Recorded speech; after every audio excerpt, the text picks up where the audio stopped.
Hello, I'm Noah Benson, and this is a tutorial on the structure and geometry of the human brain. Just to give you a little bit of information about myself, I'm a senior data scientist at the eScience Institute of the University of Washington in Seattle. Although I'm a data scientist, I mostly study neuroscience, specifically perceptual and visual neuroscience, and I'm especially interested in how the structure of the human brain is related to the brain's neural function. Now, what you're seeing right now on this slide is the right hemisphere of a subject that keeps morphing from one shape into another. In fact, I made this video using subjects from the human connectome, and basically I just had each subject's hemisphere morph into the hemisphere of the next subject. Now, to some extent, this is just a fun, flashy video, but let's think for a minute about what it takes to make a video like this. First of all, we have to be able to collect structural MR images from a bunch of brains. Then we need to process them to figure out where the brains actually are inside of that those images. We additionally need to figure out where the surfaces are, and then we need to construct some kind of 3D model of the brain based on where those surfaces are.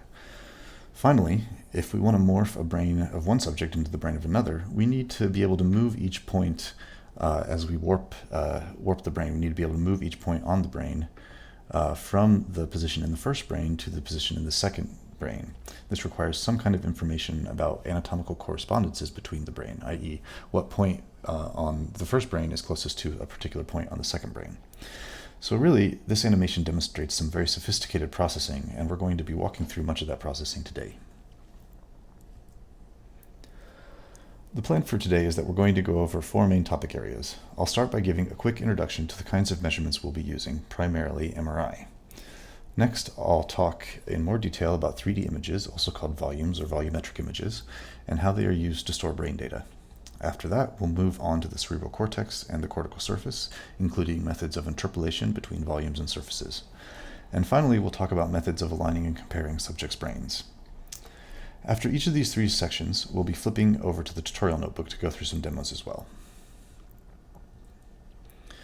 We'll start by talking a bit about structural brain measurements, specifically MRI. So my expectation is that many of you have already worked with MRI, and for you this may be a bit of a review. For some of you, you may only associate MRI with the kind of machine shown on the left here, and with the kinds of output images shown on the right, which might at first glance look a little like CT scan images. In fact, MRI stands for magnetic resonance imaging, and it's a method of imaging chemical properties such as the density of molecular structure within some space. So it's very different from imaging methods like CT. There's a lot of science and complexity behind how MRI machines work, and I'm not going to discuss that today in any detail, in part because I'm not really qualified to teach MR physics. Suffice to say that a big part of MRI work can be determining which scan parameters are of most use for an experiment. In particular, the images on the right are all slices of different kinds of MRI images that can be produced by MRI using different scan parameters. These three images represent three of the most common kinds of MR images that are used in neuroscience. On the left is a T1 weighted image, sometimes just called a T1 or an anatomical image. In a T1 weighted image, the fat shows up brightly while water tends to be dark due to the scan parameters. T1 weighted images are incredibly valuable images for determining the structure of a brain. In fact, they're the best non-invasive structural data we can get for a human brain. In the middle is what is called a T2 weighted image. In T2 weighted images, the fat appears dark while the water appears bright, so it's a bit like the inverse of a T1 weighted image at first glance. T2 weighted images aren't as useful for structural information as T1 weighted images, but the two combined can be used to estimate myelination, and T2 weighted images have other uses as well. The last type of image is a bold image. Bold stands for blood oxygenation level dependent. In bold images, oxygenated blood is light and deoxygenated blood is dark, so it can be used to infer neural metabolism, although it is not very good for looking at structure. Neural metabolism, of course, can be used to infer neural function. Bold images tend to be taken very quickly so that many can be taken during a single scan, particularly during a single scan that spans one experiment. And partly because of this, they tend to have much larger voxels and thus lower resolution than the images on the left. Notice that the two images on the left give a lot of detail about the anatomical structure of the brain, and for this reason we refer to them as anatomical or structural images sometimes. At the same time, the image on the left is what is known as a functional image because it allows us to deduce things about neural function. We won't be talking about functional images very much more today, but I want to point out that functional measurements are greatly enhanced when accompanied by structural measurements in general, and this is true for many modalities, not just MRI. Here are a few examples. Obviously, with functional MRI, we tend to need T1 weighted images to know even where the brain is. For electrocorticography, in which also known as intracranial EEG, where we have electrodes planted directly on the brain's surface, for example, in an epilepsy patient, it is usually necessary to align a structural MR image with a CT scan of the implanted electrodes in order to deduce the location of the electrodes in the brain. Of course, since they are electrodes, we generally can't put a subject in the MRI scanner when they have electrodes in their brain. For EEG and MEG measurements, source localization, which is a very common technique these days, requires a T1 weighted structural image, and much of the data we're going to be discussing during the rest of the talk. And in general, for almost any neuroscience work, visualization of brain data is often best when performed on a 3D model of the surface, which you usually have to have a T1 to derive. And the best methods of inter-subject comparison require high-quality structural data as well. We'll be talking more about both of these a little bit later. For all of these reasons, our best friend when studying brain structure is the T1 weighted images. T1 weighted images are very high resolution. In 3T MRI scanners, you usually get voxels that are 1 cubic millimeter in size, though these can be even smaller with 7T scanners. A voxel that is 1 cubic millimeter typically contains on the order of 100,000 neurons, so we are clearly not measuring individual neurons but populations of neurons. T1 weighted images can be collected very quickly, usually in just a few minutes. And they give us excellent data about brain structure, as you can hopefully see from the image on the left here. In fact, if we zoom in on a patch of the brain, it should be pretty clear that we can make out the skull in the brain here quite obviously. Additionally, we can see some sulci in the image slice here, and around the sulci there are slightly darker voxels, while further away there are lighter voxels. These lighter voxels constitute the brain's white matter, kind of through here. And on the flip side, these darker voxels represent the brain's gray matter, which are clustered around the sulci, of course, and along the surface. As just a quick review, cortex is actually composed of two kinds of tissue, gray matter and white matter, which I've highlighted in this image here. Noticeably, you can also see the cerebellum and brainstem in this MR image, but I'll be focusing a lot on cortex during this talk. The white matter makes up an inner core of the cortex, with the gray matter forming a thin layer on top of it, as shown in the upper right corner. These are two models of the white and gray matter surface, and we'll be talking more about these models as we go through the talk as well. And just to explain cortex briefly, I'm going to make an analogy to a computer cluster.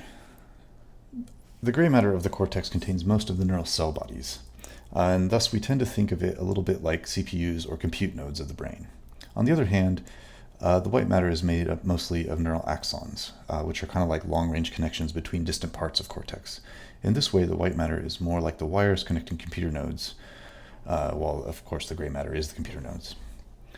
While the neuroscience of white matter and cortical connections is very interesting and important, I study the gray matter, and that's what we'll be focusing on today in this talk. Okay, so that was a quick introduction to structural MRI. Now let's dig a bit deeper into the details of how we represent and interact with 3D image volumes. What you're seeing here is an actual T1 weighted image that is rotating. So clearly this image is not only a 3D volume, but also a very detailed one. I want to draw your attention to a few things. First of all, you can probably see there is something a little off about this subject's mouth. In fact, the mouth looks a bit like a hole in the subject, and that is actually because this subject had a non-ferrous metal retainer behind his teeth, and so it blurred out the entire mouth because the magnetic field got distorted. If you look closely at the image, you can probably also notice that it looks like the subject's ears are flattened and part of their cheeks are kind of flattened to the side of their head. This is because we generally don't want the subject's head to move inside of an MRI scanner, so we pad it with a lot of pillows and mat things down. You also might notice that there's something a little weird about the eyes. This actually just has to do with the kind of tissue in the eyes. You can kind of see through them aside from the cornea. In fact, if you look really closely, you might be able to recognize this subject. This is actually me. And for those of you who do MR research and are wondering why I included the subject's face in the 3D image, it's because it's me and I wanted to be able to show you a face, and that's why I used it. We'll be looking at this scan of me a little bit later in the tutorial as well. Now, when viewing a raw image like this, the image looks a bit like a laser scan. However, there's a lot more detail under the surface here. And so what I'm going to do is I'm just going to clear half of this image. So it's obvious that the image is not actually as superficial as it first appears when you look at just the skin. We can see a lot of detail inside the head. When people talk about volumetric data or volumes, they're talking about 3D images like this, which are formed in basically of images that are made into slices of a 3D image. Of course, we're going to be focusing, what we're going to be focusing on for the rest of the talk is specifically the brain, shown here. However, this begs a question. Given a T1 weighted image, how do we know which of the voxels in the T1 weighted image store the brain? This question of which voxels correspond to what anatomical features is one of the first major tasks of anatomical image processing. This job is often called segmentation, and it used to be performed by hand. Researchers would actually go in and click on every voxel that was part of the gray matter or the white matter or whatever structure they wanted to look at, like the cerebellum. These days, there are a number of programs that can do this for you, and over the past few decades, they've gotten very good at this. So in general, while you may still need to edit things by hand sometimes, you're generally only going to go and correct errors in the segmentation by hand, which is a huge improvement from how things used to be done. These are a few of the tools that can auto-segment T1 weighted images. I'm going to focus mostly on FreeSurfer, although note that the HCP pipelines tool is quite similar. In fact, it starts with FreeSurfer and adds some extra processing on the top of it. And additionally, VistaSoft is another tool that will perform the segmentation, but alternately it can work with FreeSurfer and use its segmentations and surfaces as well. We'll come back to FreeSurfer in a moment, but for now, regardless of which processing tool you use, the results of the processing is going to be a bunch of 3D image files containing various kinds of data and labels, as well as some other downstream files we'll be talking about in a bit. In order to understand these, we need to first understand a bit more about how 3D image data are stored.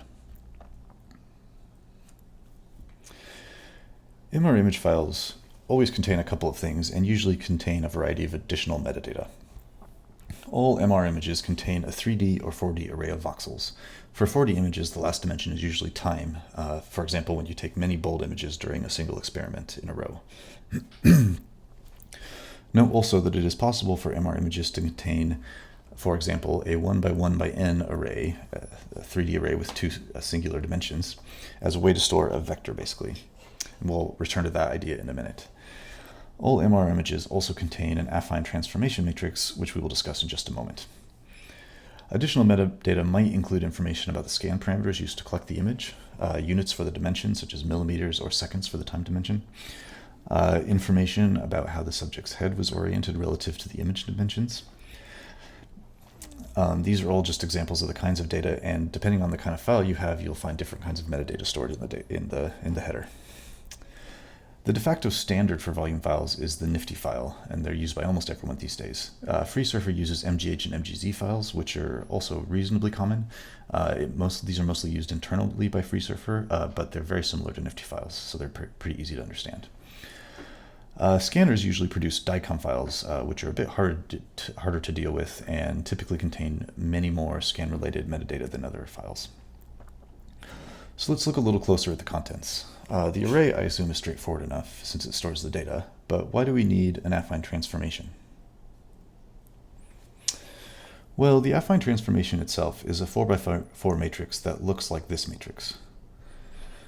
A matrix like this can store a linear transformation that transforms a set of coordinates, here x0, y0, and z0, into a new set of coordinates here x, y, and z.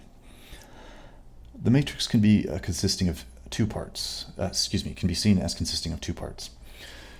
First of all, the 3x3 upper left part of the matrix stores the rotation, resizing or scaling, and reflection, as well as a few other kinds of transformations that are not very common in neuroscience, such as shearing. The other important part of the affine matrix is the 3x1 upper right portion, which stores the translation of the voxels. Note that this transformation is linear, meaning that you can rotate, scale, reflect, and translate the volume, but you can't apply the kind of diffeomorphic transform that warps certain local parts of the image differently than other parts. We'll talk a bit more about this a little later too. Now, typically, you might be asking what x naught, y naught, and z naught are supposed to refer to. And quite simply, that usually refers to the row, column, and slice of the voxel shown here, where you have x naught, y naught, and z naught corresponding to row, column, and slice of an image. Affine transformations usually are intended to operate on the row, column, slice of each voxel, as I just said. This is also sometimes called the voxel's I, j, k position. Most transformations are intended for one of three purposes.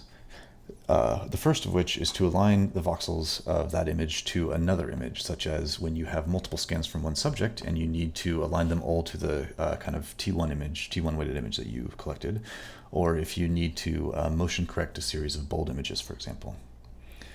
Another use is to align the voxels of an image with an anatomical template, such as MRI space. Now, if you haven't heard of MRI space, we'll be talking about it a little bit later when we talk about intersubject comparison. This is fundamentally very similar to aligning things to another image, but again, we'll talk more about this later. Lastly, the affine may align the voxels with a model of the cortical surface, such as that produced by FreeSurfer. In this case, the goal is usually to convert the voxels into an XYZ value that is aligned with the cortical surface model. In addition to the affine transformation, some MR images store information about orientation. For example, which direction in terms of image voxels is right, which is anterior, which is superior. The affine transformation doesn't actually tell you this, and you would get a different answer if, for example, your subject were lying on their side than if they were lying on their back, because their head was facing a different direction, and thus right would be encoded in a different direction in the image. Additionally, as this cartoon demonstrates, it isn't clear at all from looking at the MR image which ordering the voxels are in, and this can depend on software quite significantly. In fact, there are historically two standards that originate from the perspective of radiologists, who tend to think of scans as consisting of slices starting from the feet and moving towards the head. That's this guy down here in this particular slide or cartoon. And simultaneously, the other perspective comes from neurosurgeons, who think of scans as starting at the top of the head and moving down towards the feet. That's this guy at the other side of the cartoon. Depending on which of these positions you find more natural, you will likely interpret this image as having the subject's left on either the image's left, which is the neurosurgery perspective, or on the right, which is the radiology perspective. In general, though, it's easy to determine if your subject is on their side, or if your machine or software stores the axis of the images in different orders, but it can be nearly impossible to figure out from an image alone which side is right and which side is left. Accordingly, here's just a simple warning: do not assume that you know the orientation of any MRImage files. In particular, if someone else sends them to you, don't assume that you know which direction is right and which is left. Just because it looks right doesn't mean it is.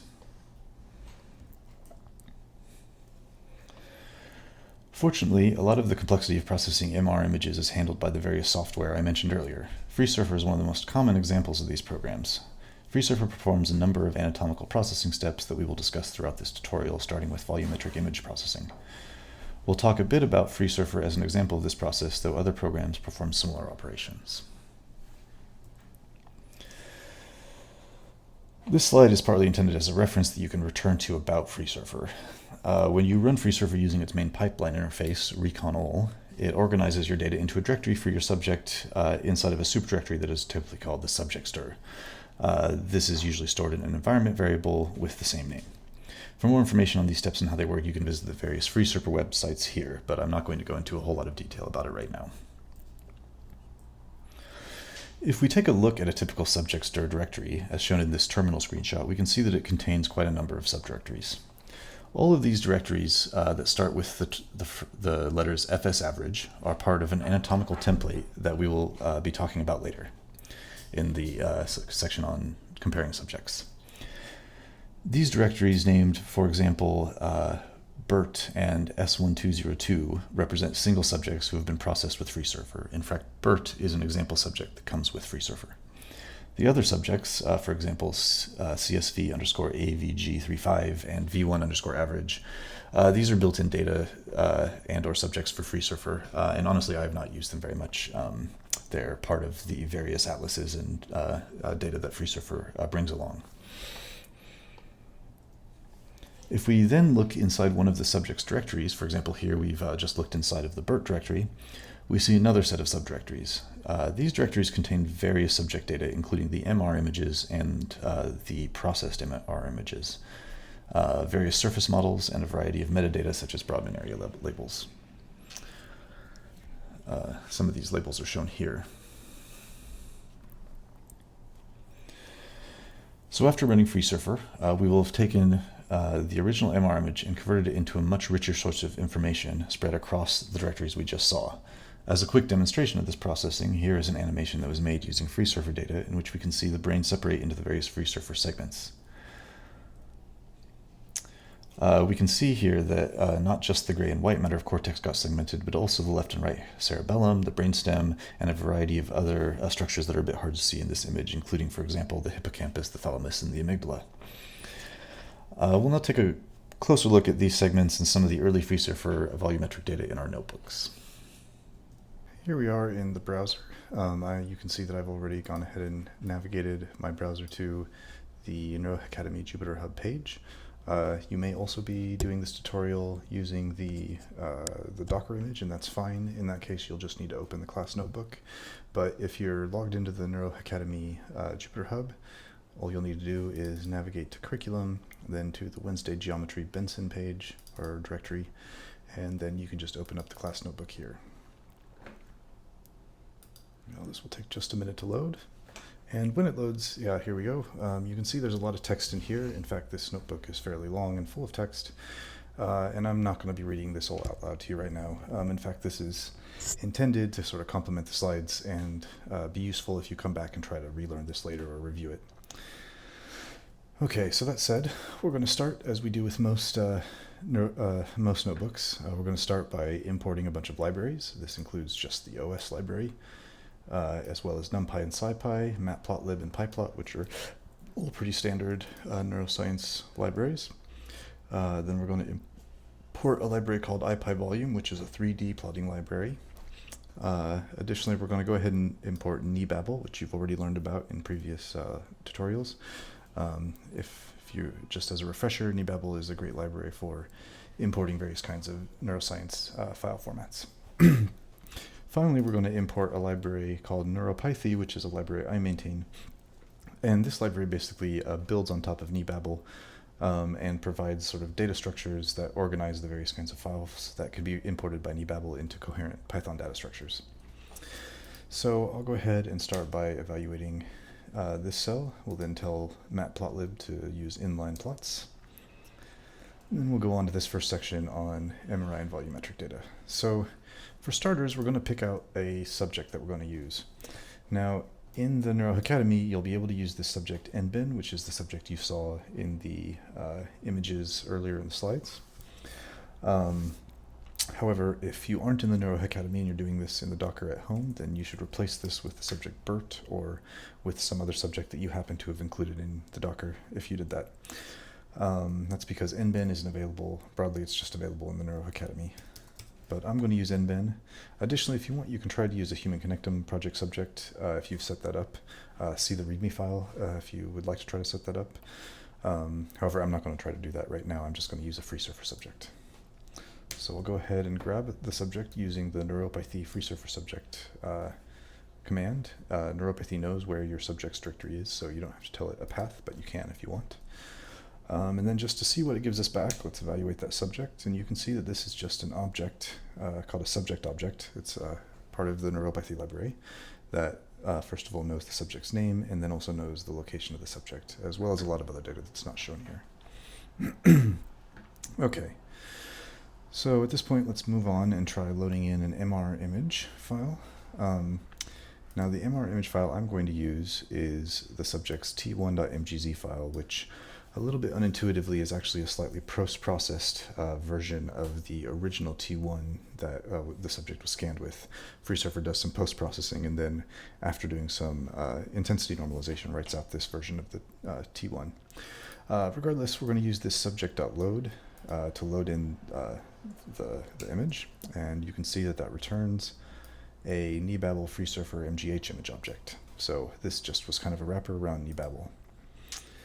Now, in fact, we could just load that same function using NeBabel, and we would get back the same thing. And just to kind of prove that, I'm going to show you the file name of the image we loaded and the file name of this image. And they should be the same, and they are. Additionally, we could have loaded that with NeuroPython. Aside from this particular call, we could have just asked it for what is known as the intensity normalized image of the subject, which is the same as this T1 image. And just to prove that this is the same, I'm going to show you that all of the voxels are in fact equal. So we can go ahead and load that. And again, we see all of the voxels are equal. So in fact, all of these are different ways to load this file. All right, so let's go ahead. We've loaded the image in. It's a 3D image, but we'd like to look at a few slices out of that image. So now, this is a 3D image, so you can either slice it along the first axis, that's axis 0, the rows, or the second axis, axis 1, the columns, or the third axis, axis 2, the slices. Here I'm going to go ahead and use axis 2, and I've picked out a few slices, but you should feel free to change these. If you use different axes or slices, you will get different images, and in particular, if you make this first number much smaller than 75 or the second one much bigger than 175, you may see blank slices as well, but that's okay. Feel free to choose whichever ones you want. Now what this code here is going to do is it's going to start by creating a figure with 3 subplots, and then in each of the subplots in turn, we're going to go through these slices and the different axes for each subplot, and we're going to just pull out the particular slice and then just use the imshow pyplot command to plot it. So if we do that, you can see that we get 3 images here.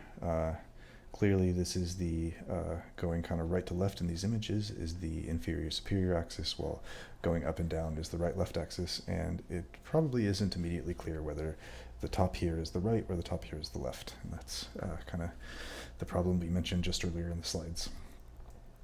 Okay. So I just wanted to show you that it's possible to view these images in a notebook in a 3D way, kind of like we saw in some of the animations, not just as these slices. And to do this, we need to use the MRI Volume library. So what I'm going to do here is I'm going to create an MRI Volume figure. I'm then going to use the quick vol show, which is just for showing volumes very quickly. And I'm going to use that intensity normalized image, which is the same image we're looking at here. I have to extract its data object, which is where you actually find the array of data from those images. And then I'm just going to tell it to show. Now this will take about maybe a minute or two to run. And the reason for that is because this is actually a rather complicated process showing volumetric images. It's going to determine that certain voxels are transparent and then come up with some way of showing the voxels that are not transparent on the inside, that is the voxels of the head and skull and such. And that all is very complicated. Additionally, you notice this warning. This is a warning that occurs with almost any volume you show, and it has to do with the fact that it's calculating a gradient over large parts of the image where the values are all 0. So you could just ignore it. So here we have our 3D image volume. Hopefully this worked for anyone who's trying it. Now it's a little hard to kind of see this. It's not using the same kind of rendering as was used in the slides, but you can still clearly tell that it's a volume and that it's pretty detailed. There are a bunch of little things you can play with up here that will change the way this is displayed, and I honestly am not an expert on using this library, but you can create very interesting volumetric images this way. But for now, let's go ahead and move on, and we're going to go ahead and look now at the anatomical segments, which we also saw just a moment ago in the slides. Now to load this, what we usually want is a FreeSurfer file that's called aseg.mgz. This is the segmentation file, and it contains a bunch of ROIs. So there's a few ways we could load this, kind of like previously. We could use the subject.load function, we could use the NeBabel load function, or we could just ask NeuroPython for the segmentation image, which is what I'm going to do here. So we'll go ahead and run that. That'll give us, if we check, another image object. And what I'm going to do is, this is actually just the exact same code we used up here in these cells to make these 3 slices. So I'm just going to run that exact same code, but instead I'm going to use the aseg object instead of the image we loaded earlier. And let's see what that looks like. All right. So we can pretty clearly see that there's a brain here. It may be a little hard to see, but there's a very dim hemisphere on this side as well as a very bright hemisphere on this side. And you can pretty well make out that there's some, some white and gray matter here, and this looks like probably cerebellum. Easy enough to see that, but this isn't a great view. Obviously, there are some numbers in here that are causing these different intensity values that mean something that we're not seeing. So to find out what the values in this particular image mean, they're actually all integer values. What we can do is we can look at what's called the FreeSurfer color LUT. I don't actually remember offhand what LUT stands for, but it's the file that contains the numerical labels of the values in this image, as well as the names of the ROIs that those values correspond to, and a particular color that FreeSurfer likes to use when plotting those values. Now, the FreeSurfer color LUT is just a text file that's kind of like a tab-separated value file, or like a spreadsheet sort of. And it's loaded by neuropathy automatically and stored with some configuration data that is associated with the FreeSurfer home. So just FYI, in order to have these files, you need to have FreeSurfer installed on your local machine. If you're on the Jupyter hub, that's fine. They should all be found. And if you're running this in the Docker, they should all be found as well. But we can go ahead and look at these.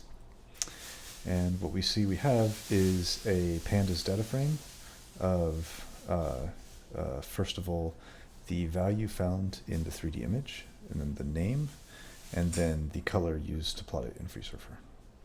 We've got quite a number of these. So let's suppose we want to look at the left cerebral cortex. What we can do is we can find the left cerebral cortex in this table. Let's see if I can find it. There's cerebellum cortex. Here is left cerebral cortex. So it is ID 3. It has this particular color. So we know that label 3 is left cerebral cortex, so I'm going to store that here. And then once again, this is just that same code used to show the 3 slices from earlier, except here what I'm doing is I'm grabbing the slice out of the segmentation, and then I'm setting that slice to be just a Boolean image where it's true wherever, or 1 wherever the image slice is equal to 3, the label, and it's false everywhere else. So when we plot that, what we can see is that we very clearly get a kind of left hemisphere gray matter mask that comes through all these images. And in fact, this tells us pretty clearly that the bottom of this image is the left and the top of the image is the right. Okay. So let's also make some images from these slices in which we replace the pixels in each image with the color recommended by the FreeSurfer color LUT. So we start by grabbing the LUT here. Again, we're going to use the second axis. We'll use the same slices as in the previous cell. I'll go ahead and create the figure. And then once again, I'm going to go ahead and grab the particular slice out of the image, the segmentation image. And then I'm going to create a new RGB image, which is the same shape as the image slice, but also has channels for red, green, blue, and alpha. I'm then going to, for each of the label IDs in the entire LUT, there were only about 20 or 30 of them maybe, we're going to walk through, and anywhere in the image slice that is equal to that particular label ID, we're going to set the new RGB alpha image equal to the color that's recommended by the FreeSurfer LUT. So when we plot this, what we'll get are some nice colorful images. And you can see that apparently FreeSurfer likes to color gray matter in red and white matter in white, and the cerebellum in some shades of yellow, etc. All right, so that's the tutorial on volumetric images. So now let's go back to our slides. Okay, we've taken a look at volumetric image data and how it is stored and manipulated. We will now look at models of the cortical surface. So clearly, if we look close at a slice of a T1 weighted image, we can see both what is called the white surface, that is the boundary between the brain's white matter and the gray matter, as well as what is called the peel surface, which is the boundary between the gray matter and the outside of the brain. We can use the difference in intensity between the layers of the image to come up with a model of where the surfaces are in this slice. And if we do that for all the slices, we can come up with a model for where the surface is everywhere, which is shown here on the right. Additionally, having models such as this is necessary to collect certain kinds of information about various anatomical properties. Cortical thickness is one shown here. Clearly, it's quite difficult to calculate the cortical thickness unless you know where the peel and white surfaces are. Another example is curvature, which requires information about how the surface of these models is curving.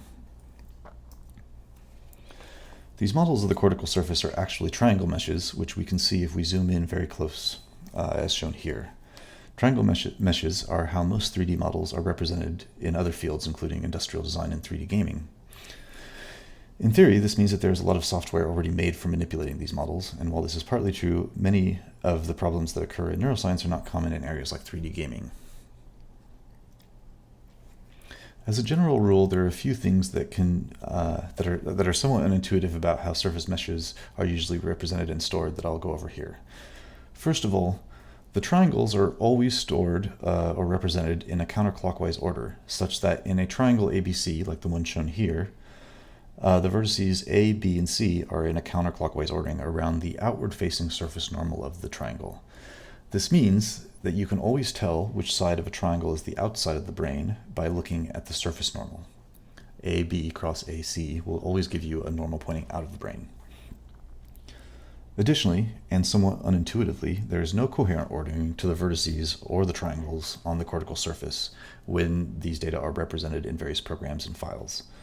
A lot of people start out by assuming that there is some kind of sorted order for the vertices, but they are not in any such order. The first and second vertices are as likely to be on opposite sides of the mesh as they are on the same side, and it's important to remember that. Additionally, there's no correspondence between the ordering of vertices in one subject and another subject. That said, however, to be a little more specific, the vertex ordering of a hemisphere is very important. Although the left and right hemispheres of a subject will typically have a different set of vertices and a different number of vertices, all of the surfaces of one hemisphere will have the same number of vertices, and those vertices will be equivalent. Specifically, this means that you can think of the vertices on the peel surface as being the same vertices that are on the white surface, just displaced outward towards the peel.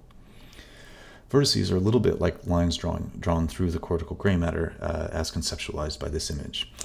Now, an interesting natural consequence of this is that during certain parts of the anatomy, you will find vertices very close together on the peel surface. For example, at the depth of this sulcus, these vertices are very close together on the peel surface, while they're very far apart on the white surface.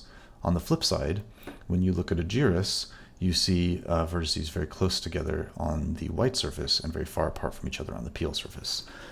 This is just a consequence of how these surfaces are made. So this additionally means that when we look at the most commonly used surfaces of the brain, shown here as white, mid-gray, peel, inflated, and spherical surfaces, the set of vertices in each is identical. It's just that they've been displaced to different coordinates. So each of these meshes is a distorted version of the others. The inflated surface is made by smoothing the surface until it is relatively flat and is used mostly for display purposes. You've probably seen meshes like this before. The spherical surface is used for inter-subject comparisons and also for making flat 2D projections of the surface, and we'll talk about this in the last section of the tutorial. Finally, the mid-gray surface is generally made just by averaging the white and the peel surfaces. And of course, we should remember that these surfaces are actually triangle meshes, and this gives you a sense for about what the resolution of those triangle meshes are. Now, the way FreeSurfer works is it tries to optimize the white surface mesh such that the distance between all of the vertices is approximately the same, and they tend to be about 1 millimeter apart on the white surface mesh in FreeSurfer. Now, that can be increased in resolution if you have a high resolution scan, but for most subjects these days, you'll have about 1 millimeter resolution. The overall shape of the cortical surface is one aspect of cortical structure, but we want to be able to track additional data on the cortical surface as well. One example of this kind of data is the curvature. On the previous slides, we've been seeing binarized curvature maps plotted on the surface as an overlay. But another example of structural data is the thickness, which is very difficult to calculate without surface mesh models, as we mentioned just a moment ago. Yet another example might be anatomical labels, which we saw in FreeSurfer's aseg.mgz file. Note, however, that once you have information about the subject's cortical surface, you can often come up with even better labels. I'm not going to talk very much about that today, but these are typically called parcellations in FreeSurfer lingo, and parcellations of the cortical surface have much more detail than the segmentation files. When storing these kinds of data, the data are typically stored as a single value for each vertex. So for example, curvature is simply a long vector whose length is equal to the number of vertices, and the ordering of vertices in the surface mesh will match the ordering of vertices in the property file that we're using to store the curvature data. In general, the files used in cortical surface knowledge representation are much simpler than people assume. Surface files almost always contain two matrices, one for vertices and one for triangles. The triangle matrix just gives the integer indices into the vertex matrix of each of the triangle's corners. Property files just store one value per vertex in the same order as the surface files, so they're very simple. In fact, this is such a simple task that one of the more common file formats used for surface data like thickness and curvature is the MGH-MGZ volumes used by FreeSurfer. As I mentioned earlier, we can just use 1 by 1 by n volumes, where n is however many vertices we have on the cortical surface, and we're fine as far as storing things like curvature and thickness. FreeSurfer also has its own so-called curve file format. It's made for storing data like curvature and thickness. However, these are less commonly used outside of FreeSurfer. And finally, the Human Connectome project has a file format called GIFTY. This is an XML-based file format that can store all kinds of surface data. It's not quite as common, but it is used pretty frequently in the Human Connectome project to store surface data of all kinds. Now, suppose we've modeled our surfaces from our structural MRI volumes, but we also collected some bold functional data. We likely want to be able to project that functional data, or some result of analyzing those functional data, like a GLM coefficient, for example, onto the cortical surface for further analysis or visualization. To do this, we can follow a few steps. Step 1, find the affine transformation that aligns the volume with the surface. This can be tricky and depends somewhat on the software you're using. In FreeSurfer, you would generally need to align the image with the processed brain.mgz file in the subject's MRI directory to do this. Step 2, typically you'd invert this transformation such that instead of transforming voxels to a surface, it converts surface vertex coordinates into voxel positions. You can then apply this inverse transformation to the surface vertices, which puts the surface vertices in the space of the 3D image, voxels. And you can then just perform interpolation based on that position of those vertices in the voxels. We can use either nearest neighbor interpolation or linear interpolation. There's actually additional forms of interpolation, but these are the only two I'm going to be talking about today. And for nearest neighbor, this is actually extremely simple. Once we've converted the vertex's surface coordinates into voxel coordinates, we simply round x, y, and z to get the index of the closest voxel center, and we assign the value of that voxel to that particular vertex. Linear interpolation, however, is a little bit more complicated. To understand how linear interpolation works in a volume, imagine that we have a surface vertex shown here in black. This surface vertex falls somewhere in the voxel space as shown here. So what you're seeing is the centers of the 8 nearest voxels to the black vertex shown in various colors and gray. So essentially you have these 4 voxel centers in the back and these 4 voxel centers in the front, and the surface vertex in the center. In linear interpolation, we want to assign to the surface vertex the value that is linearly continuous between voxel centers for that vertex position. In this schematic, the surface vertex is shown splitting the cube formed by the nearest voxel centers into 8 subcubes based on its position. So for example, this sort of grayish subcube that's closest to us in the image is one of the sort of splits where the surface vertex is the corner. We actually use the volumes of these subcubes as weights in the interpolation, or more accurately, we use the relative volumes of the subcubes, that is the subcube divided by the volume of the whole cube.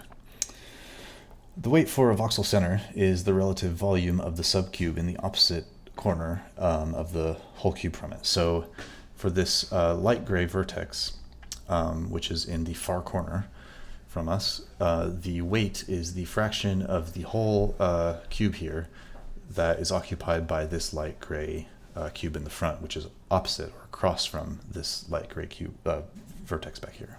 Excuse me, voxel center. This is true for each of the voxel centers, and what should be pretty clear is that the closer the central vertex is to a particular voxel center, the larger the cube, the larger the subcube opposite it. This means that when the vertex coordinate is close to one of the voxel centers, it will have a higher weight on that particular voxel center, which is somewhat intuitive. By calculating the dot product of these weights with the voxel center values, we can calculate the surface vertex value. Now, interpolating from the surface into a volume, the inverse of this is quite a bit trickier, and it's out of the scope for this particular tutorial, though we will touch on it a little bit later. For now, however, we'll go back to the notebook and look at some examples of surface data as well as how to perform both kinds of interpolation using the NeuroPython library.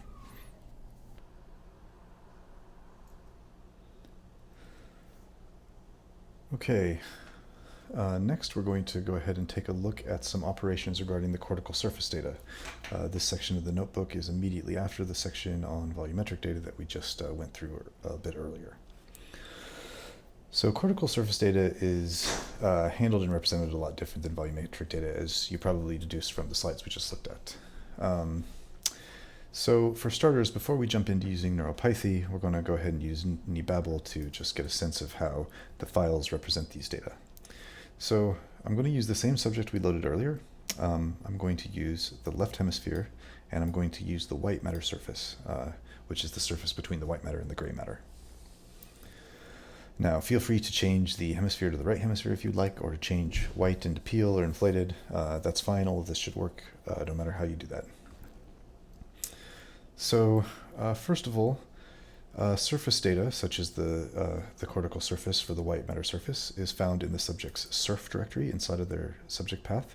So we're going to go ahead and get a file name here, which is basically the file's subject directory, the subject's directory, followed by the subdirectory surf, and then in our case lh.white, which is the name of the left hemisphere white surface geometry file. There's some other ways to come up with this file name here as well if you would like, including a way to do it for the Human Connectome project subjects. So we'll go ahead and read in this file using NeBabel. The function for this is nebabel.freesurfer.readGeometry, and then let's just see what it returns. So what we get here is a tuple with two entries. Both of them are matrices.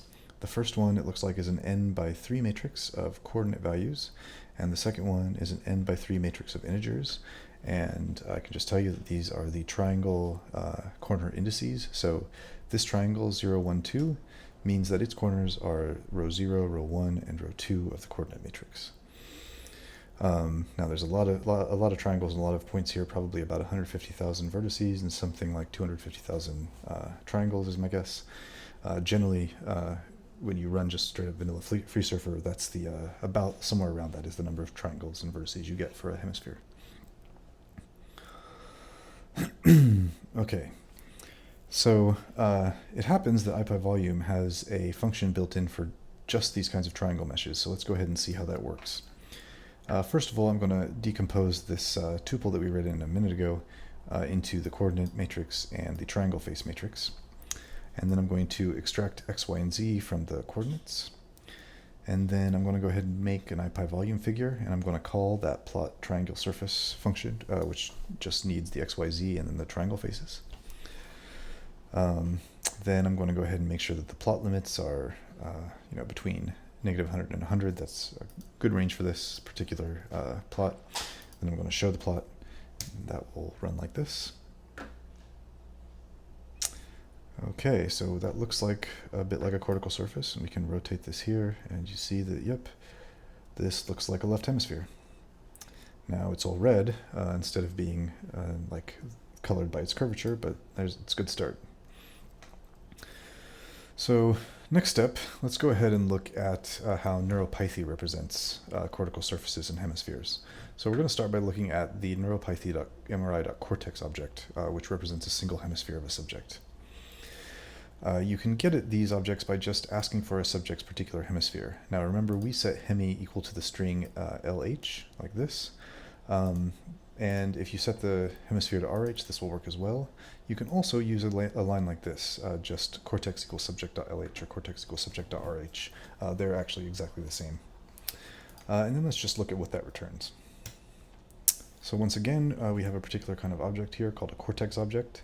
This seems to know that it's a left hemisphere, that it's got about 300,000 faces, and that there's about 150,000 vertices. Okay.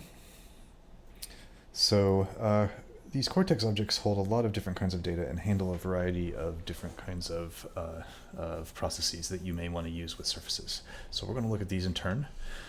For starters, it represents the hemisphere's actual surfaces. So keep in mind that a hemisphere has a white matter surface, a gray matter surface, an inflated surface, etc. Each of these surfaces is a separate object, and they are kept track of by the cortex object. So let's look at what kinds of surfaces this cortex knows about. Here we see inflated, sphere, white original. This is basically the very first version of the white matter surface that gets created before any kinds of corrections or smoothing. Then there's the peel, the mid-gray surface, which is just the average of the white and the peel. Then there's the white surface, and finally a white smooth surface, which has been extra smoothed for display in publications and such. So if we just look at one of these, for example, the white smooth surface, we see that we get back a mesh object. So this mesh seems to know that it's a 3D mesh. Meshes can also be 2D if you're making a flat map. It's also got about 301,000 faces, the exact same number as our hemisphere, which should make sense, and the exact same number of vertices as our hemisphere. That's because this is just a particular instantiation of the sort of geometry of the hemisphere. And I just want to prove to you real quick that the faces and vertex ordering and such in every surface is the same for a single hemisphere. So here I'm showing cortex.surfaces white, and then .test.faces, that gives you the triangle matrix for each surface. So we're just going to show that the white and peel surfaces have the same triangle matrices, and they do. Now that said, if I were to replace this cortex with subject.rh to look at the other hemisphere, we would find that these are not equal. And that's because hemispheres do not have the same vertices, but surfaces of the same hemisphere do have the same vertices, just different vertex coordinates. Okay, so something else that's important about these meshes is that they're the way you can access certain kinds of geometrical data. For example, the surface areas in millimeters squared of each of the triangle faces. That's simply the valued face areas of the mesh. So we can evaluate that, it'll compute it, and then it'll show us the triangle areas in millimeters squared. Same is true for the edge lengths. Obviously, any pair of vertices that are connected have an edge between them. So we can calculate the length of that edge to kind of get distances between vertices. And additionally, we can just show these edges. They're tracked just like the faces. And edges and faces are isomorphic, basically. In a sense, they represent the same data. They're just different representations of the connections between nodes and vertices. So here you can see the edges. This is the U, the first element of the edge, and the second element of the edge. All right, hemispheres and surfaces also track vertex properties. And in fact, any surface you look at will have the same properties as its hemisphere. They're just kind of inherited. But to start, let's just look at what kinds of properties a particular hemisphere has. So we'll go ahead and look at these. You can see that there's quite a list. Now, we might be a little suspicious based on some of the names here. For example, convexity and curvature and thickness and peel curvature. These are, in fact, properties of the vertices of the hemisphere. So for any of these properties, what you'll get back when you ask for it is a vector whose length is the same as the number of vertices, and each element of the vector just corresponds to the value for that vertex. So if you ask for the thickness, the thickness, what you get back is a vector of gray matter thicknesses for every vertex. Now there's a few things I want to point out here. First of all, not every version of FreeSurfer includes all of these properties, and not everyone who distributes FreeSurfer subject distributes all these properties with them. So even though these are all listed, some of them may throw an exception if you try to load them, and that's perfectly normal. In particular, the subject that we're looking at does not come with any of these properties named labels. Now you notice that a bunch of these are BA1, BA2, etc. These are for Brodmann area labels. Brodmann area labels would just be basically a Boolean mask that where the values were true when a vertex was in a Brodmann area and false when they weren't. On the flip side, Brodmann area weights, which these subjects do have, are similar. It's just that every vertex has a probability of being inside of the Brodmann area. So vertices that are inside the Brodmann area are given a probability of 1, and vertices that are well outside of it are given a probability of 0, and vertices near the boundary will be given a probability somewhere in the middle. And the reason that these probabilities aren't just 1 or 0 is because these areas are determined somewhat probabilistically by looking at where they fall on a lot of subjects, and we'll talk a little more about that in the last section on subject alignment. For now, though, what we can just what the important part is, we can use this Brodmann area weight property to create a label by just asking for anywhere the Brodmann area weight is greater than a half. Basically, anywhere it's more likely that the vertex is inside the Brodmann area than outside, we consider to be inside the Brodmann area. So I'll go ahead and make that label. And then we're going to use this function called Cortex plot to go ahead and plot a 3D model of this subject's white cortical surface, and we're going to color it based on this Brodmann area label. So when we do that, this will take just a second to run.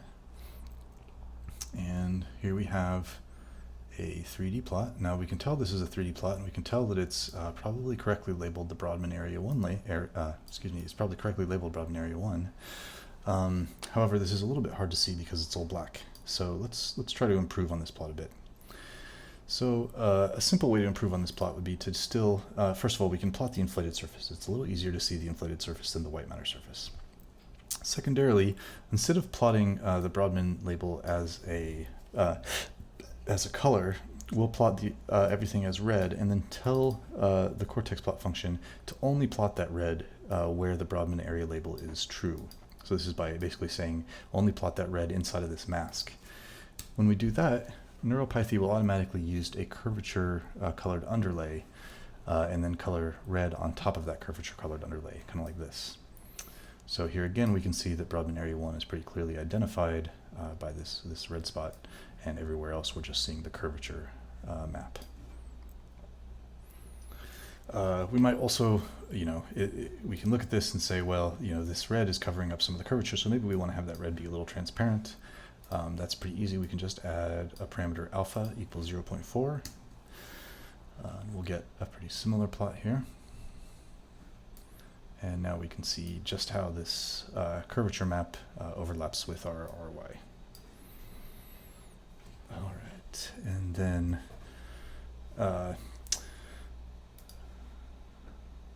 all right, so we may also want to plot, instead of just these labels, we may actually want to look at the probability for every vertex. So in that case, we could plot the Brodmann area weight.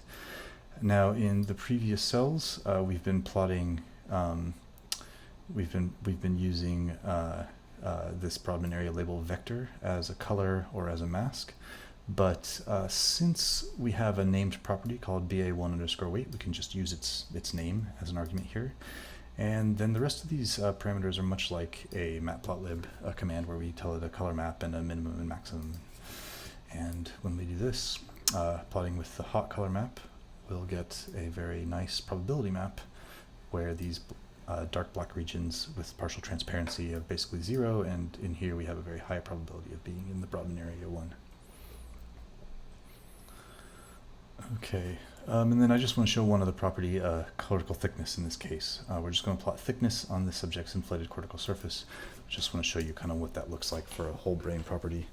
And in this case, we're not using any transparency, so this is actually just the cortical thickness at every point. And interestingly enough, we can see that right where that Brodmann area 1 kind of is, we have a much thinner cortex. Same with back here in primary visual cortex. It's just generally the case that cortex is a little thinner in primary perceptual areas. Otherwise, we can see very thick cortex through here and parts of the ventral brain. All right, so at this point, let's look a little bit at interpolation. This is interpolation from the surface to an image, and vice versa from an image to the surface. So, first of all, we'll look at cortex to image interpolation. Now, the reason for this is because usually when you're trying to do interpolation from an image onto the surface, you're doing something like you've collected some bold data and you want to project your bold data onto the cortical surface. We don't have any of that data ready to project, so instead what we're going to do is we're going to start with something like thickness, which is very hard to calculate in an image volume, but is easy to calculate using the surfaces, and we're going to project that into a volume. And then to kind of prove that everything's working, we're going to project it back out of the volume, back onto the cortex. So when you're going to project something from the cortex into an image, the first thing you need is a template image that is going to be used as kind of the output format. So we're just going to use the subject's brain image as a template image. And in fact, we can do a number of things. We can go ahead and just pass in the image header, which will give the interpolation routine enough information to make a blank new image just like the brain one. And there's a variety of other ways we could do this that I'm not going to go over right now, but you can look over later. We're then going to pull out the thickness property for both the left and the right hemisphere, because we want to project both hemispheres into the brain, or into the volume. And we're going to use the linear interpolation method in this case. And finally, the function that is used is right here. We basically say project from cortex to image, the left and right hemisphere properties using this particular template image we chose and using the particular method we used. And additionally, we want to make sure that the output is floating point, since this image might not be floating point. So I'll go ahead and run that now. Now, first of all, you can ignore this warning, and second of all, this particular function call will take a few minutes. It's probably the slowest thing we're going to do in all of these tutorials, and that's because it's actually quite difficult or quite a computationally expensive process to go through every voxel and decide which triangle in the mesh it's close to, or to go through every triangle in the mesh and decide which voxels are inside of it. Both of those are pretty hard problems, and so it takes a few minutes to solve these.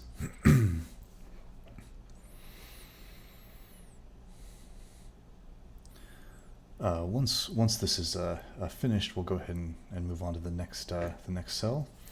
And what we're going to do is just basically plot the data we just created. We're using the exact same code block we used earlier to plot slices of images in the first notebook section. Again, I'm going to slice along axis 2 using these 3 slices I used before.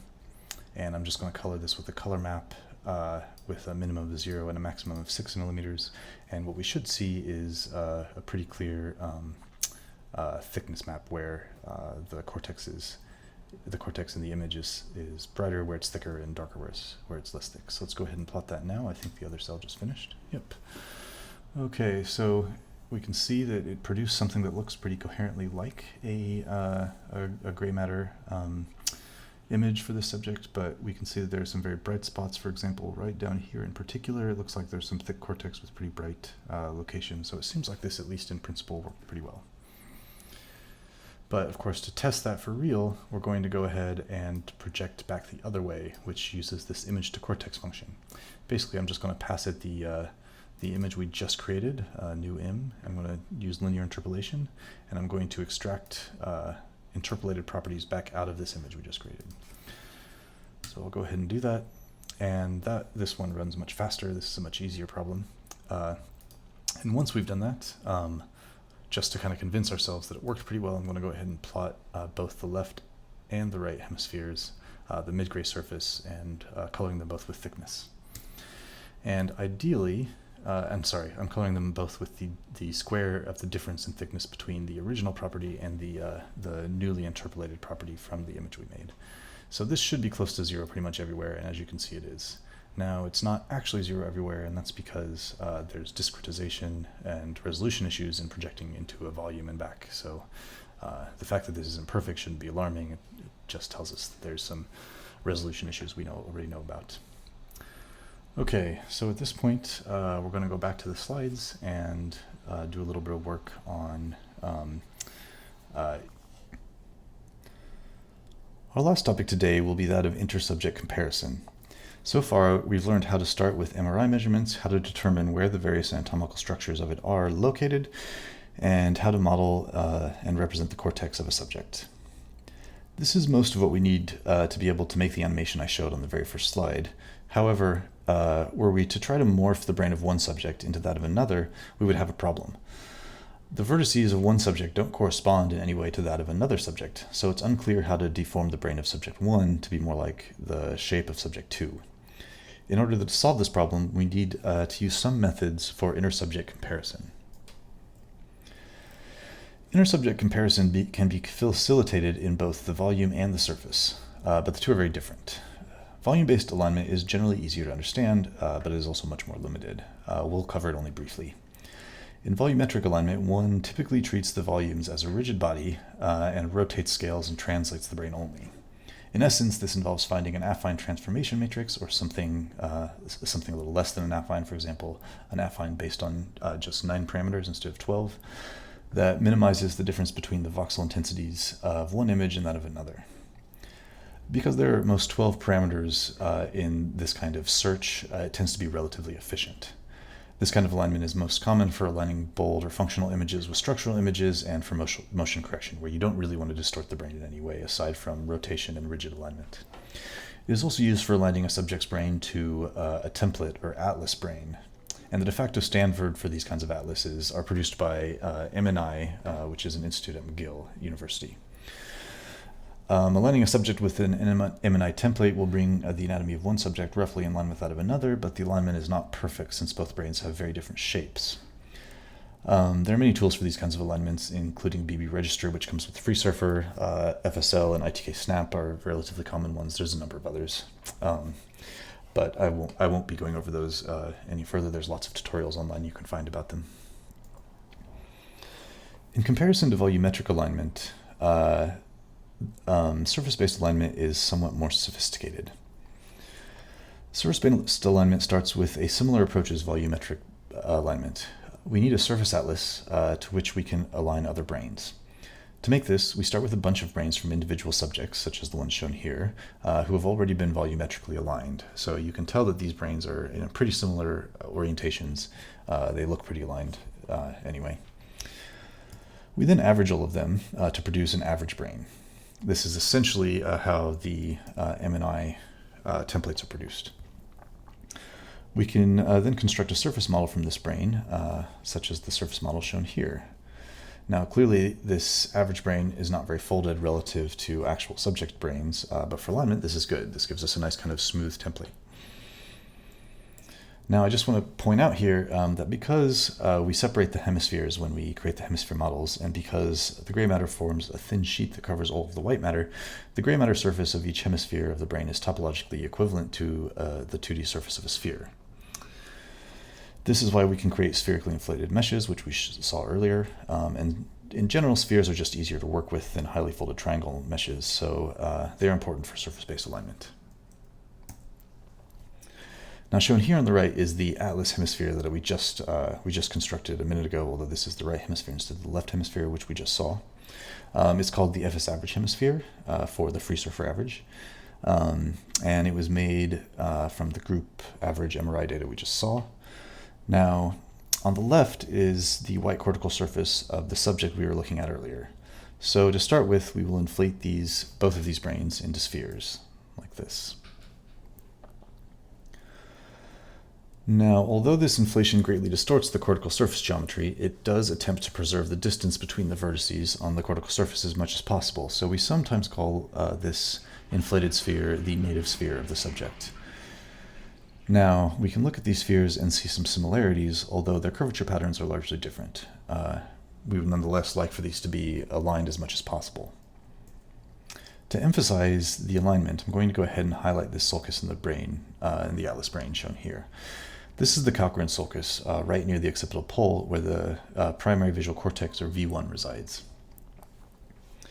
Now, if we just transfer that outline over the subject's native spherical surface, we can see that it doesn't really match up with something similar, though the sulcus just above it, kind of shown here, might actually be the Cochrane sulcus of this subject. In order to actually perform the surface-based alignment, we essentially perform a diffeomorphic warping of the subject's native cortical sphere, which treats it a bit like a sheet of rubber that can be stretched or compressed. The goal is to warp the vertices such that the difference between the curvature of the two subjects is minimized. It looks a little bit like this. So clearly, once we've performed this alignment, we can see that the sulcal curvature pattern of the hemispheres line up much more closely. And it ends up that this particular sulcus does seem to line up with this sulcus, and we can see other sulci that probably line up as well quite nicely. So this creates a correspondence between points on the cortical surface, and we can use this correspondence to compare data across subjects. In fact, what this gives us is actually two sets of triangle meshes overlaid on top of each other. And I've just zoomed in on an example here. Due to details of how the meshes are made that I won't go into now, the FS average atlas mesh tends to be very regular, sort of like the black triangles shown here. The subject mesh shown in red, however, has just been distorted and will tend to have very irregular triangles. If we want to use such a mesh overlay to convert data from an individual subject over to an average subject such as the FS average or vice versa, we will need to use interpolation yet again. Suppose we are trying to transfer data from the subject to the average brain so that we can do some inter-subject comparisons on the average brain. In either kind of interpolation, nearest or linear, which we looked at earlier, we are looking at an FS average atlas vertex, which is shown here in black, and it's going to receive a value based on the triangle mesh of the subject shown in red that contains that vertex. Here we see this triangle enlarged, with P being the FS average vertex and the vertices A, B, and C being the subject vertices. The first kind of interpolation is just nearest neighbor, and for that, all we need to do is take the nearest vertex from the subject and transfer its value over to the FS average vertex. In this case, it would be the value of vertex A. However, one small downside of nearest neighbor interpolation is that on occasion, it doesn't always respect the continuity of the 2D surface. So for example, if we had a point X that was lying here, and we had this other triangle, triangle BDC on just the other side of triangle ABC, we can see that the actual closest vertex to vertex X is vertex D. And so we would get the value of a point that came from outside of the triangle, which is a little bit unintuitive. The effect of this is usually minor, however, and nearest neighbor interpolation remains a pretty common and very good way to transfer data between a subject and another subject. In linear interpolation, we perform a similar kind of operation as we did in linear volumetric interpolation. It's actually just a little bit simpler. We start by taking the triangle and dividing it up into 3 subtriangles with the vertex, the FS average vertex as a corner of each of the triangles. We then use the relative surface areas of each triangle as a weight for the vertex opposite it. Again, we can see that the closer a vertex is to a corner, the greater the relative surface area of the opposite subtriangle. So here, vertex P is very close to vertex A, and the largest triangle is the triangle opposite A, which we call triangle A in this example. Again, we use a dot product of the relative triangle areas to calculate the value at P. In general, you will encounter both volume-based and surface-based registrations in neuroscientific studies. They're different and they have different advantages. That said, in general, I would recommend surface-based methods in most cases that involve the cortical surface. Obviously, if you're studying something like the cerebellum, you're not going to be able to use these kinds of surface methods, but at least not yet. But surface-based models are just more accurate in most cases that involve the cortical surface. As an example for why, or at least some intuition as to why this is the case, let's take an ROI drawn in a volumetrically aligned space, such as the one below. Here we have 2 different subjects, both aligned to the kind of common volume template. And I've drawn an ROI in red in the first one, and I've transferred that ROI directly into the second subject. And if we zoom in on this ROI, it should be pretty clear that although in the subject on the left where I drew the ROI is all entirely in the gray matter on this sort of dorsal side of this sulcus. In this second subject, it's primarily on the ventral side of the sulcus, which is actually volumetrically very close, in fact, the same position, but in terms of the cortical surface, it's quite distant from where it is in the first subject. So this is the kind of error that you can get from volumetric alignment that generally doesn't happen in surface alignment, or at least is not as much of a problem. In fact, quite a number of studies in the last 20 years or so have compared surface and volume-based alignments, and these studies go back all the way back to the 90s. And they have fairly universally found that surface-based alignment is superior for comparison of cortical data. As a particular point of interest, in the first three, in the first paper listed here, Rosenka et al. 2018, they compared rigid body volumetric alignment, surface-based alignment, and a newer form of diffeomorphic volume alignment that isn't rigid. And they found that even using diffeomorphic volume alignment isn't quite as accurate as surface-based alignment. So if you're dealing with the surface, best to do alignments and comparisons that are informed by the surface. All right, so at this point, let's go back to the notebooks for a bit to try out some inter-subject alignments. Okay, here we are back in the browser for the last section of the tutorial notebook. This section is going to be on inter-subject surface alignment. We're not going to go over volumetric alignment. That's been covered in a lot of other tutorials online, and additionally it's not something I do a whole lot, so rather we're going to be focusing on surface alignment, which is a little bit trickier to understand anyway.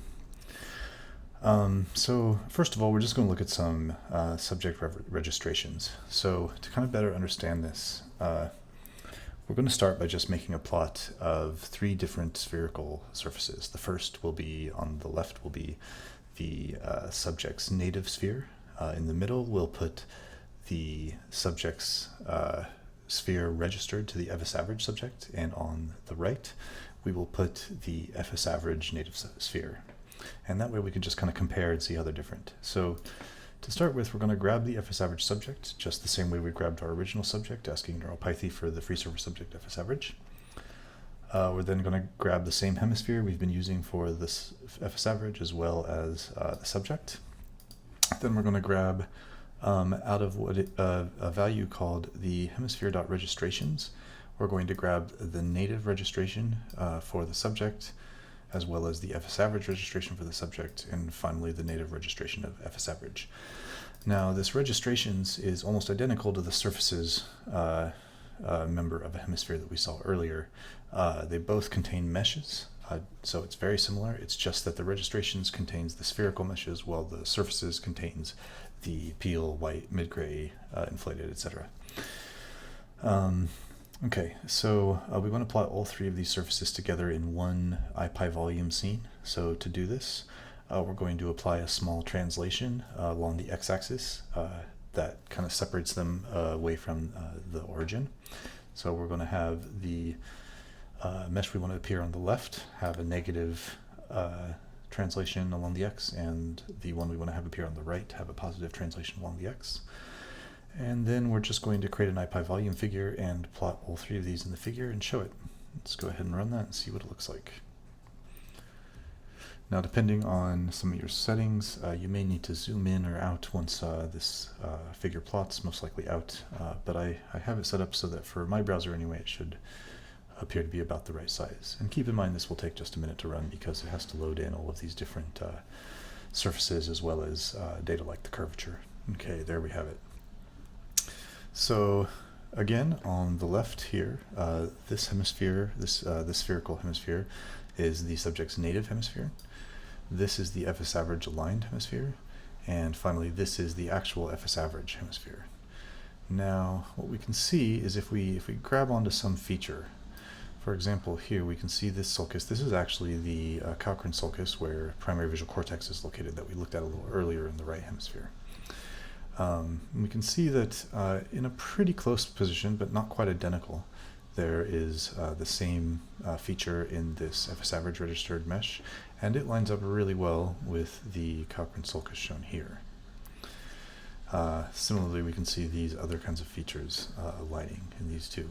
And while they're not far off in the subject's native hemisphere, they are certainly closer in this hemisphere to the FS average than this hemisphere. Okay, so that gives us an idea of what those files are all about. We're now going to go ahead and do an interpolation between subjects. So we're just going to do this in two different ways. The first is basically an interpolation from the subject to the FS average. This is quite a bit more common than the other way around, because usually what you're doing is you're collecting data from a bunch of different subjects, you're interpolating them all over to the FS average, and then you're comparing the distribution of activation or activity or something like that on the FS average subject. So what we're going to do is we're going to grab, again, the property thickness from our subject's hemisphere. We're again going to use linear interpolation. And to get the version of the thickness on the FS average, what we do is we take that subject hemisphere and we call its interpolate method. We're going to interpolate onto the FS average hemisphere. And the data we're going to interpolate is that thickness property we just grabbed. And of course, we're going to use linear interpolation. And that will return the interpolated data, and then we'll just plot it on the FS average inflated surface, keeping in mind that if this were the subject property, this would fail because there would be the wrong number of vertices, but since we've interpolated it to FS average, it should work. So we'll go ahead and run that. It will take just a second.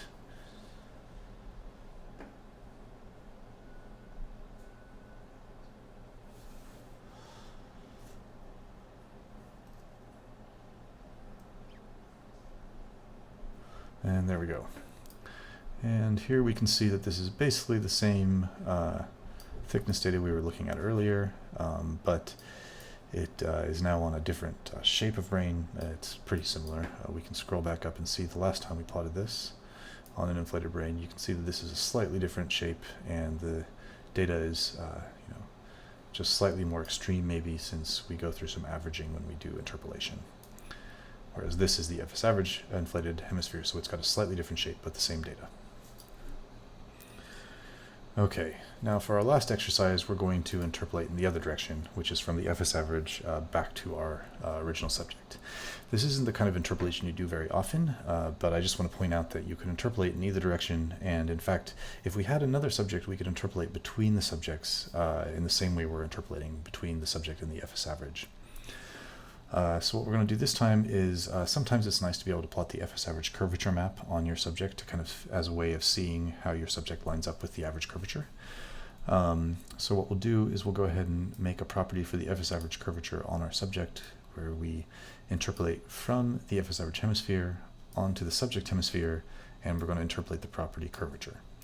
Notice I haven't provided a method argument here. In general, the method will be linear if you're interpolating floating point data, and otherwise it'll be nearest neighbor. So once we create that, what I'm going to do is I'm going to make a new copy of the subject's hemisphere where I've added on the property curvature, or actually overwritten the property curvature with this new property data that we just interpolated from the FS average. So after this line, the sub-hemi FSA curve, this will be a hemisphere that's identical to this hemisphere, except that the curvature property has been overridden. And then I'm going to plot that hemisphere and on the inflated surface, and since it will use the curvature as the underlay, we'll go ahead and we should be able to see the FS average curvature. And this also will take just a second. Interpolation is fairly quick, but it does have to basically do a matrix multiplication times the curvature property, and that's the slowest step usually, so it can take a little bit for these rather large meshes, but generally it's less than a couple minutes.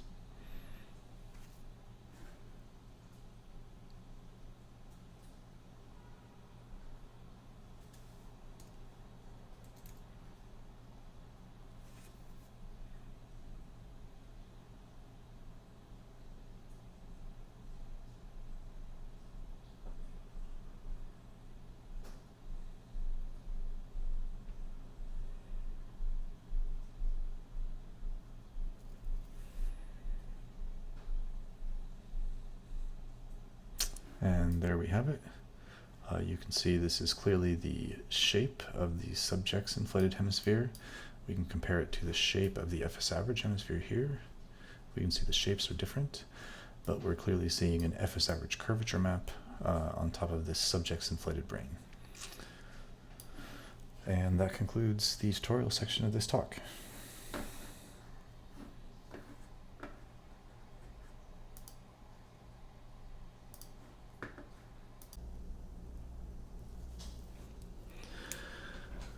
Okay, this concludes my tutorial for today.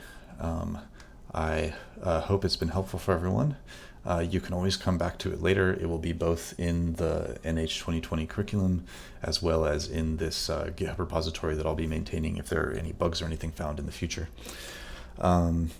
If you found any of this interesting and have questions, feel free to contact me. Additionally, here are a few of the references I threw up throughout the talk, and I would be happy to take any questions.